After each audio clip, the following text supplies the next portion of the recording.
The War on Excellence, How Equality Became the Enemy of Our Tony of the strangest intellectual tendencies of our time is the belief that equality must triumph over excellence. While equality itself is rarely questioned, its modern interpretation has shifted from a noble aspiration into something far more problematic, a distorted notion of equality of outcome that is little connection to reality. We are told that most people lack the capacity to achieve universally recognized excellence, and therefore excellence itself should no longer serve as a measure of value. Work that demands seriousness, deep concentration, and yields no commercial product is dismissed as elitist. The source of this skepticism lies in postmodern theories that have long circulated in higher education, particularly Pierre Bourdieu's ideas on cultural capital, and they have been wholesale adopted by an art world that can no longer stand behind its own output.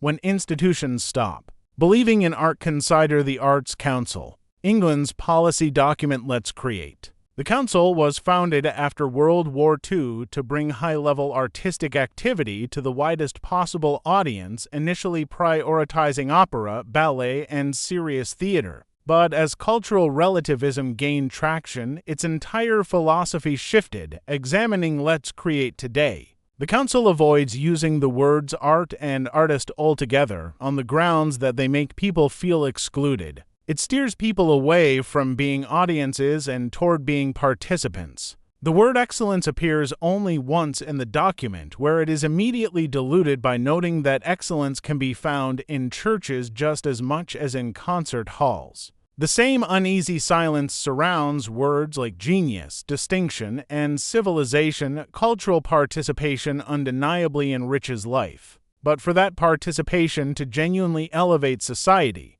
it must not be bureaucratized and institutionalized into meaninglessness. Artificial intelligence and the race to the bottom. It is no great prophecy to observe that artificial intelligence will be used to drag the standards of artistic excellence even lower, all while hiding behind the language of equality. This is not an argument against AI in general. In fields like healthcare, science, and defense, it demonstrably adds value. But in education and the arts, its role remains deeply contested. When it comes to creativity and originality, calling AI an existential threat is not an exaggeration. Its outputs may be laughably poor in quality for now, but they will improve, and they will convince art commissioners and media organizations to stop paying real people. What makes this worse is that AI systems are trained on actual books and articles, often without the author's knowledge, normalizing what amounts to industrial-scale plagiarism. Yet the response from those running cultural and educational institutions is not alarm, it is enthusiasm. A 2024 study by the Higher Education Policy Institute found that 53% of university students in England had submitted AI-generated work as their own. Universities could treat this as plagiarism and enforce disciplinary action. But the prevailing argument against doing so is that detection is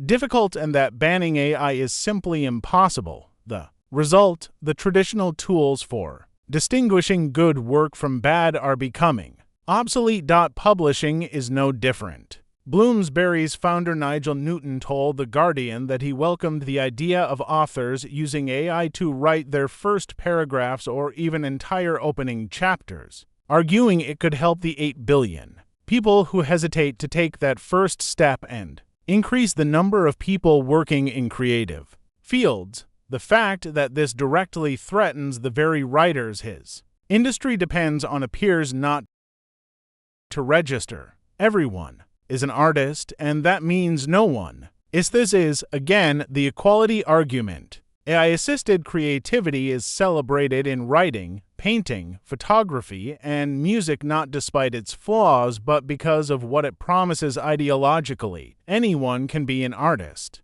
Or, in the language of the Arts Council, anyone can be a creative practitioner. What is particularly troubling is that this thinking appears on the verge of merging with a newer intellectual position, one that frames meritocracy itself as inherently unjust. The logical conclusion is that innate artistic talent will soon be labeled elitist. This inverts everything most of us value in art. Much of what we experience from great art, the reason we are moved by it, comes from witnessing the work of people whose abilities far surpass our own. We are in awe of dancers who seem to defy gravity. We hold our breath listening to Mozart's Queen of the Night. What makes these things extraordinary is precisely that we could not produce them ourselves. Excellence is not a problem to be solved. It is the meaning itself. No machine-generated work, however technically flawless, can possess a soul.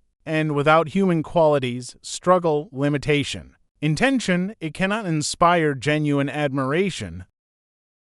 A strange coalition against AI's current contribution to art is largely to provide ammunition to those on both ends of the political spectrum who already resent it, the right-wing populist who has always been uncomfortable with the artist's distinct voice takes pleasure not only in watching them lose prestige, but in the idea that AI means anyone can be an artist now, the progressive, meanwhile, who critiques the Western canon at every opportunity, champions AI as empowering and inclusive. Very soon, we will find ourselves in a world where natural artistic talent is classified as an unfair advantage. If there was ever a moment for the art world to remind itself of its true purpose and to fight for it, that moment is now.